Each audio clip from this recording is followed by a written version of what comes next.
Who knows what evil lurks in the hearts of men? The Shadow knows.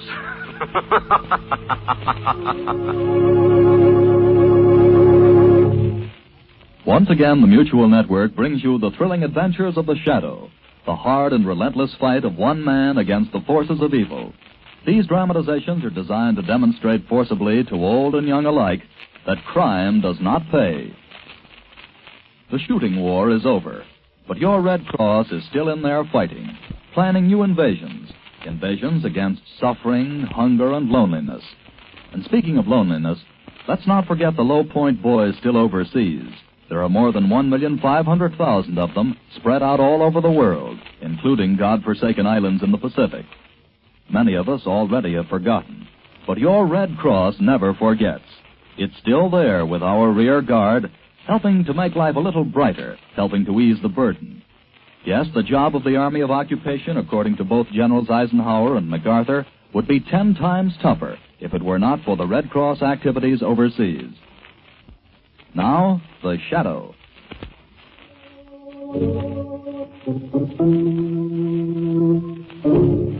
The Shadow, who aids the forces of law and order, is in reality Lamont Cranston, wealthy young man about town. Years ago on the Orient, Cranston learned a strange and mysterious secret, the hypnotic power to cloud men's minds so they cannot see him. Cranston's friend and companion, the lovely Margot Lane, is the only person who knows to whom the voice of the invisible Shadow belongs. Today's drama, Ghosts Without a Face.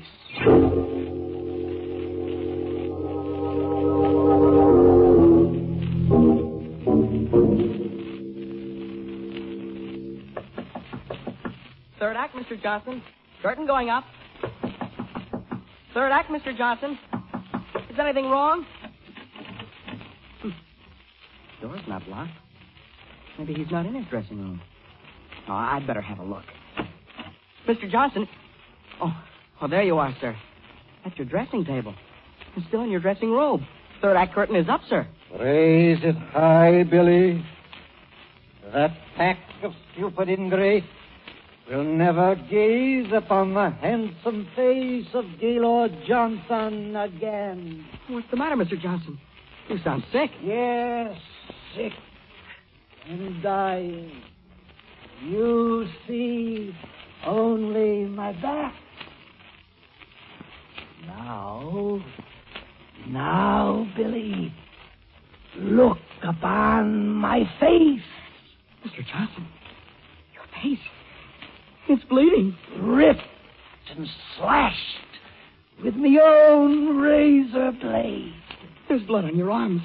Your wrists are cut. I cut them.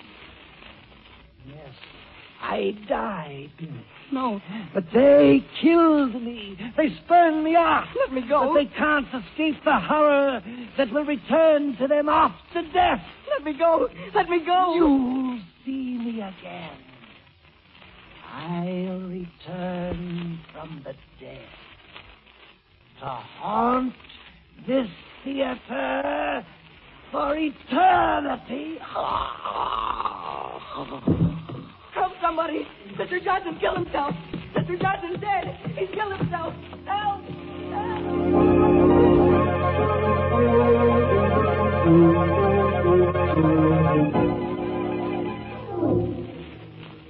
Yes, Mr. Ames, I have heard stories about your theater, that it's haunted, that some fantastic ghost without a face roams around at night in that house. The police searched the place thoroughly. There's nothing more they can do, and that's why I've come to you, Mr. Cranston. As an amateur criminologist, can't you help me track this thing down? You say you've actually heard this ghost, that you've seen it? Others have too, Mr. Cranston. Actors I've hired and tried to rehearse there. I can't keep a cast together. Let's try this, Mr. Ames, if you want to open your theater again. Rehearse in some other place until the night your new play opens. On opening night, have the entire theater searched thoroughly to be sure no one can be hiding. This thing is a ghost. You can't find it. Mr. Ames, you and I both know there aren't any such thing as ghosts. I've seen and heard. Gaylord Johnson's ghost with its face slashed and bloody. It's horrible. So horrible that it almost drove Billy, our young stage manager, out of his mind. His mind is still affected? His memory is gone completely. I tried to talk to him, Mr. Cranston. He doesn't remember a thing. Mr. Ames, it seems to me the best thing to do to help you is to deliberately invite your ghost to appear. For you? Yes. Whatever it is apparently trying to keep your theater closed by frightening people away. It's certain to do something if you open your house. Well, I don't think it's wise, Mr. Cranston, but I'll do it if you insist. Good. And I'll be there with you to see if I can see and hear this ghost of Gaylord Johnson.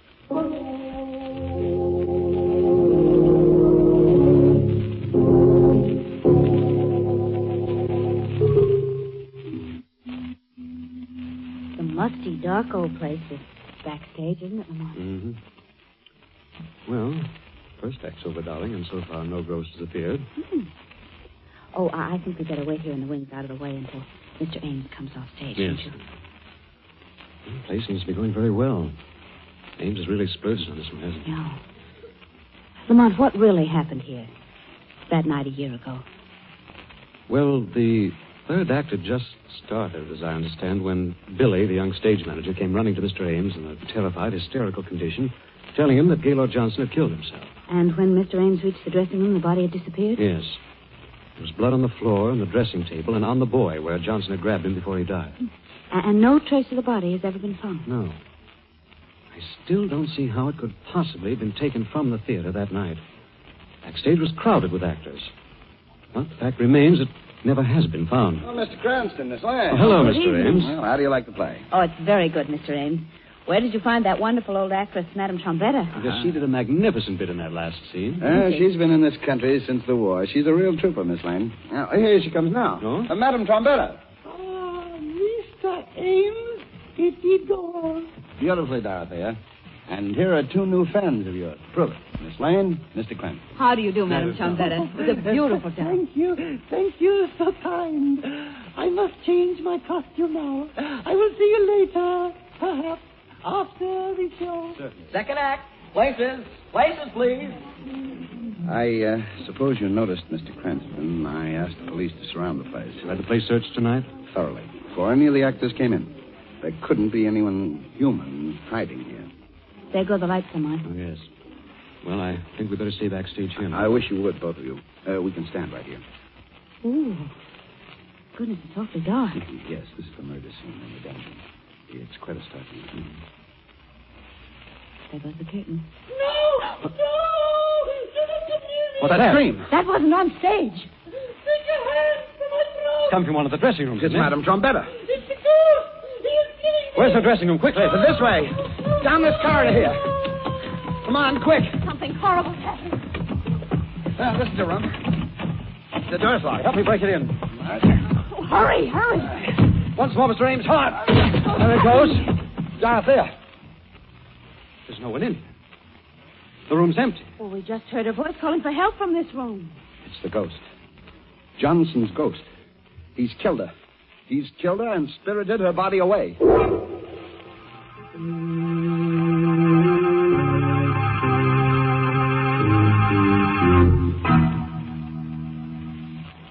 Lamont, what's happening in that theater? First the young boy, and now Madame Trombetta? I don't know yet, Margot. I'm going back there tonight and find out. Oh, darling, you've gone there before at night, and the ghost has never appeared to you.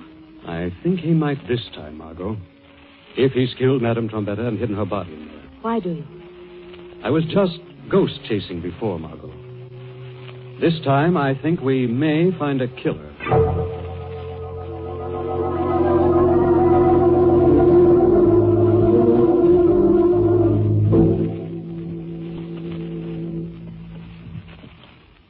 Oh, Lamont, look at that old theater. So dark, so ugly. It's almost as if it was challenging us. It's probably hidden plenty of secrets. It's been standing there for years. Darling, I'm suddenly very afraid. Let's wait. Come on, darling. You stick close to me. Now, we'll go down this alley here to the stage door. Well, all right, I guess I'd go through most anything to get even with whatever it was that harmed poor Billy and the old actress. Yes. Well, here's the door. It's so dark, I can't see a thing. What? Come on, the door's open. I haven't touched it yet. And who are you? Who's coming into this theater? Go away. Get away quickly. I'm Lamont Cranston. Who are you? What are you doing here? Well, I'm Pops the Nightman and the janitor. Hey, I've seen you two before. Now, you best keep away from here. Mr. Ames has given us permission to come here any time, Pops. Well, tonight maybe you come once too often. Why do you say that? I heard the voice tonight. In there. Louder. Angrier. Angrier than before. You've heard the ghost, too? It tells me to follow. But I know that there is death and madness where it leads. Well, why do you stay here then, Pops? Well, there's not many a job open for an old fellow like me. I'm safe if I don't listen. But now don't you two be going in there. We've got to tonight, Pops. You stay here at the door. Don't let anyone else in. We'll call you if we need you, Pops. All right, but remember I warned you. I can't see a thing here. Here, take my hand. Oh, you got the flashlight? No, Lamont, I thought you had. Great. Really in the dark now. Oh, I'm sorry. Darling, just what do you expect to find wandering around in here in the dark? I want to take a look at Johnson's dressing room first. That was where Johnson died and Madame Trombetta was killed. I wish I'd waited outside with Pops. This old theater is certainly the perfect background for a ghost story. Yes, I wouldn't be surprised if... Oh! What's the matter, darling? Lamont, there's a body hanging by its neck. I just bumped into it. Good stuff. There is something. What is it? You bumped into one of those big sandbags that's suspended from the Oh, raft. no, I didn't. Come on, darling. We'll get this over with as fast as possible. Oh. I see the dressing room that Johnson used is just down here, I think. Yeah. That's it right there, isn't it? Yes. Come in, my friend. Wait. There's a voice coming from inside the dressing room. It's the ghost. It is. We're going to have a look at it. But... Come in, my friends, and gaze upon death. Lamont, there's someone sitting there at the dressing table. It does look like someone. My face, a ripped and bloody face. A voice. It's Vicky Lord Johnson's voice. Horror of my face will drive men mad. I'm going after that thing. Lamont, it's falling! What is it? Nothing but a stage dummy, Margot. What? Used in that dungeon scene. Someone threw it on this dressing table chair. But there was a voice in this room, Lamont. I heard it. Yes, I heard it too, Margot, but there's no one in here but us. Go! Go! Go! Before the horror strikes. Well, now the voice is coming from somewhere on the stage. Stay here, Margot. I've got to go after it. Lamont, don't leave me. Lamont, take me with you. Doom! Doom! Blundering fool! Lamont, where are you? Over here, Margot. What, Come wait. here. Take my hand. It's No, so dark. you Where are shall you? know madness. Margot. I can't see You you. shall look upon terror and death. Where Look are out, you? Margot. Margot. Look. Well, darling, it's so dark I can't see you. Just reach out your hand and I'll... Oh, there you are. What's going... Lamont. This isn't you, is it? No. Lovely lady, you are holding the hand of a ghost.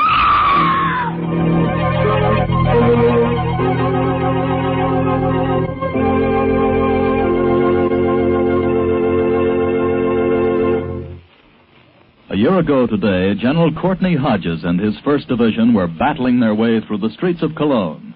Your Red Cross girls were there, directly behind the lines, dispensing cheer and donuts to the battle-weary GIs. Today, your Red Cross is still there with the Army of Occupation.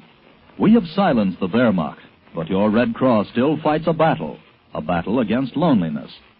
For the men now overseas, the warmth and hospitality of the Red Cross Recreation Club is the one bright spot in their arduous task yet to be completed. At home, their comrades in the hospitals and other veterans struggling to adjust themselves to civilian life are also benefited by your Red Cross. More than 4,300 Red Cross hospital workers assisted servicemen in our veterans' hospitals during the year of 1945. And 450,000 veterans' claims were handled by local Red Cross chapters during the same period.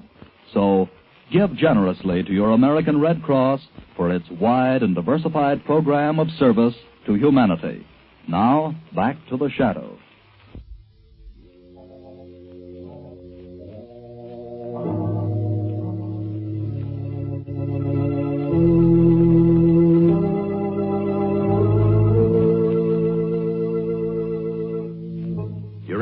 search for the horrible ghost in a haunted theater, Lamont Cranston and Margot Lane have become separated on the huge, dark stage.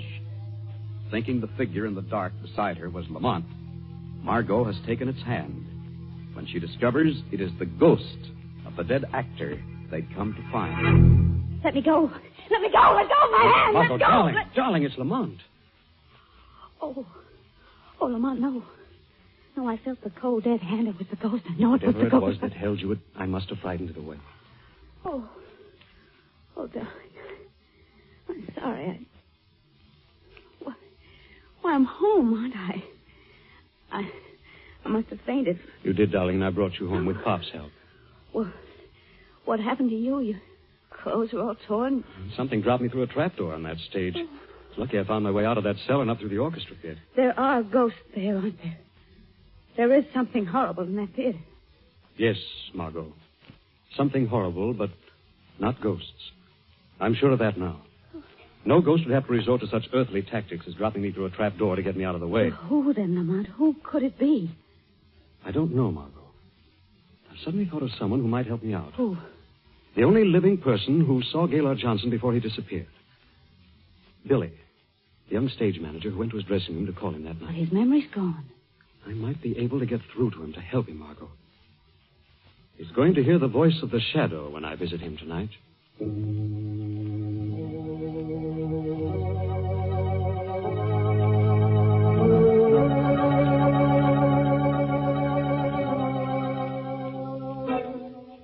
Billy, are you sleeping, or is it only your mind that sleeps tonight? Voice. Is it a voice? Can you hear me, Billy? I am your friend. Friend? Yes, Billy. Try to remember. It's curtain time for the third act. Curtain time? Time for the third act, Billy. Call the actors on stage. Call the actors? Call them, Billy. Places, everyone. Places. Places, everyone. Now call the star, Billy. Call Mr. Johnson. No. No. Hurry, Billy. Call Gaylord Johnson. The curtain's up. Up? The curtain's up? Hurry, there's not much time now. He's in his dressing room. Yes. Mr. Johnson. In his dressing room. The door's closed, Billy. Mr. Johnson. Third act. Places, please. That's it, Billy. Curtain's going up. Try the door, Billy. Maybe something's wrong. The door wasn't locked. And open it quickly. No. No. Open the door, Billy, quickly. The curtain's up. Yes. Yes, open the door. There's Mr. Johnson at his dressing table in his robe. He's turning now. Yes, turning to me. All right, Billy, what did you see? I saw him. He got up and came toward me. I saw his awful bleeding face. And then he... Then he dropped dead at your feet? He fell. I thought he was dead. But you don't know for certain. No, I was scared and ran out for help. I don't know whether he was dead or not. You do remember, Billy. The shadow has awakened your mind. The shadow? The shadow? Who are you? I'm your friend, Billy. Yes, my friend. A voice in the moonlight. Shadow, you've helped me. You helped the shadow, too, Billy. Go back to sleep now. In the morning, you will remember. And the shadow will discover the secret of the ghost without a face.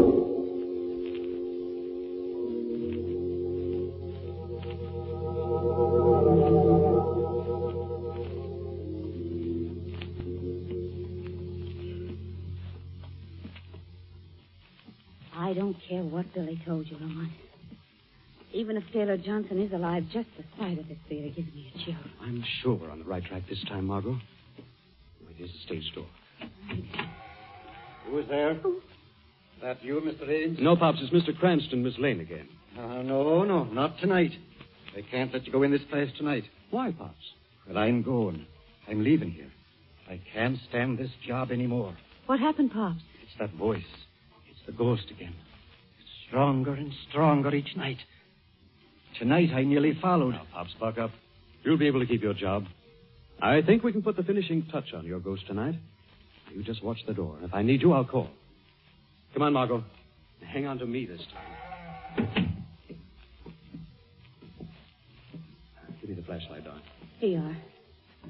Are we going back to that dressing room again? No. I'd like to look around here for a moment on stage. Oh, what a dark, ghastly place this is. And it's so big. Look, shine the light up there, Lamont. And just look how high that ceiling is. Mm-hmm. And way up there, there's a little wooden balcony running all the way around. You see it? It's a catwalk, Margot. The stagehands hang the sets from there, I guess. Oh. Well, come on, darling.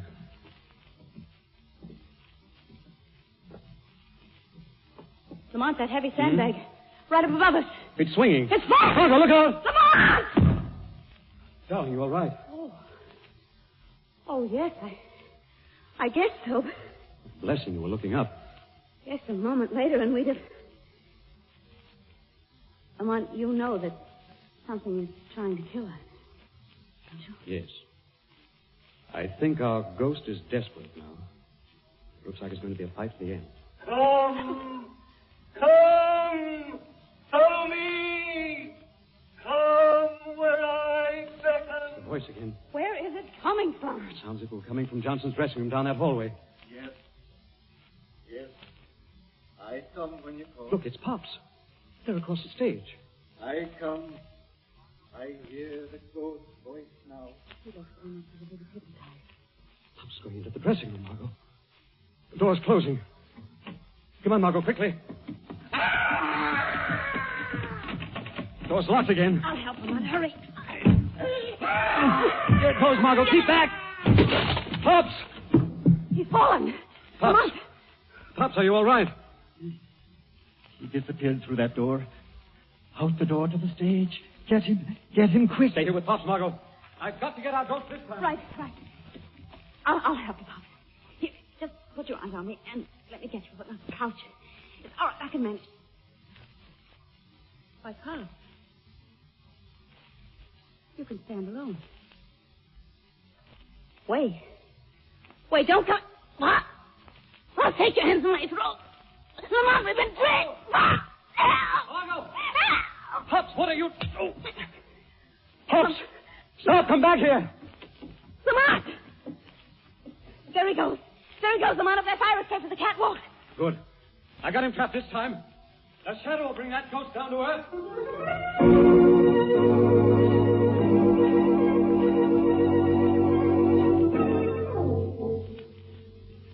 They'll never get me.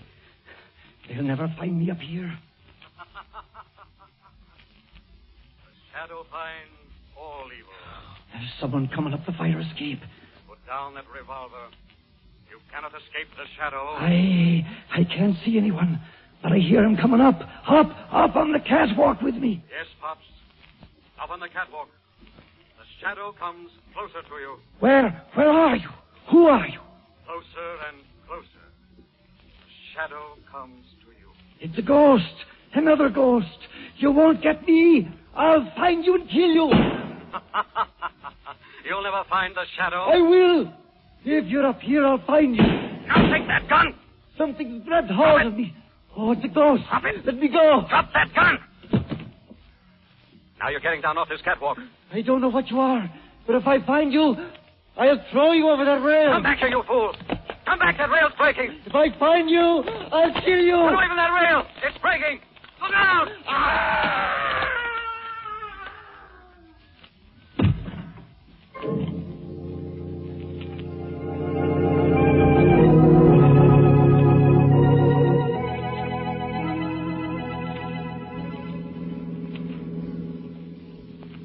And so it was Billy who gave you the idea that Gaylord Johnson didn't really die after all. Yes, Margot. That Johnson was still hiding in that theater. Well, how did Johnson disappear from his dressing room that night after he told Billy he killed himself? The door to the furnace room was right next to his. That's where he went down and changed into Pop's coveralls and beard. He'd actually had to cut his hands to leave traces of real blood. Realistic school of acting, is that it? Besides being a superb makeup artist, he disguised himself as Madame Trombetta when he heard the theater was opening again, used a heavy accent and plenty of veils, killed himself off again to frighten people away. Yes, but how did he manage so that his voice as the ghost seemed to be right in the dressing room with us that first night? He was actually in the next dressing room and spoke through the ventilator, then ran out onto the stage. For goodness sake. But why? Why did Gaylord Johnson want to keep that theater closed? Mr. Ames told me that By the second act of Johnson's play, he knew it was a flop. He told Johnson he was going to close it that night. Ames said Johnson threatened him, seemed actually unbalanced with rage, and swore that no one else would ever star in that theater again. That's a strange, twisted ego, playing the starring role of a ghost. Yes, and what a fantastic performance. Playing the parts of Madame Trombetta, Old Pops, and the Ghost. Then there weren't any murders after all, were No, there? Margot. The only life Gaylord Johnson took was his own, when he tried to kill the Shadow and fell through that broken railing tonight.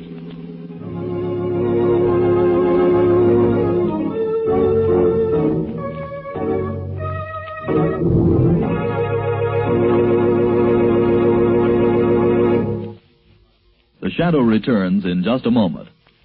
Since Pearl Harbor, over 500,000 victims of 869 domestic disasters have been given food, clothing, shelter, and medical care by your Red Cross. Yes, even in spite of war, Red Cross carried on the home front, for disaster is no respecter of war. When tragedies occur, Red Cross disaster workers are on the scene immediately. They feed, clothe, and shelter the needy victims, give medical care to the injured, and stay at their side through the long period of rehabilitation. But your Red Cross is present not only in time of disaster, it is also with our men still overseas, our wounded in the hospitals, and our veterans who are struggling to try and readjust themselves to the problems of civilian life. The Red Cross is G.I. Joe's home away from home, and wherever he sees the sign of the Red Cross, he knows that America isn't really thousands of miles away. So give generously to your American Red Cross for its wide and diversified program of service to humanity.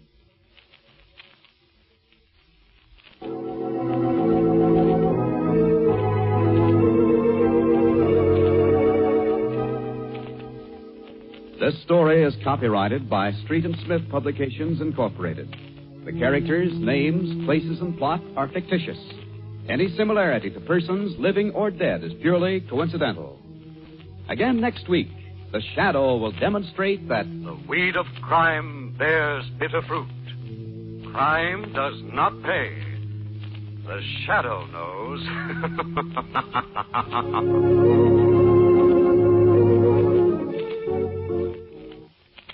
Next week, same time, same station, the Mutual Network will bring you another strange and thrilling adventure in the Shadow's daring battle against the forces of evil. Be sure to listen.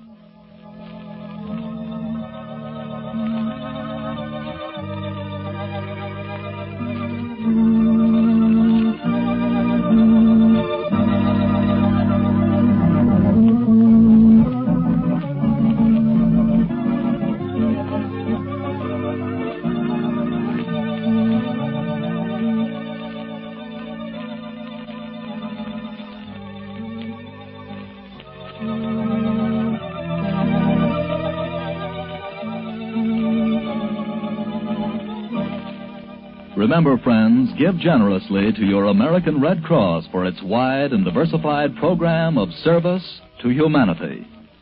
This is the Mutual Don Lee Broadcasting System.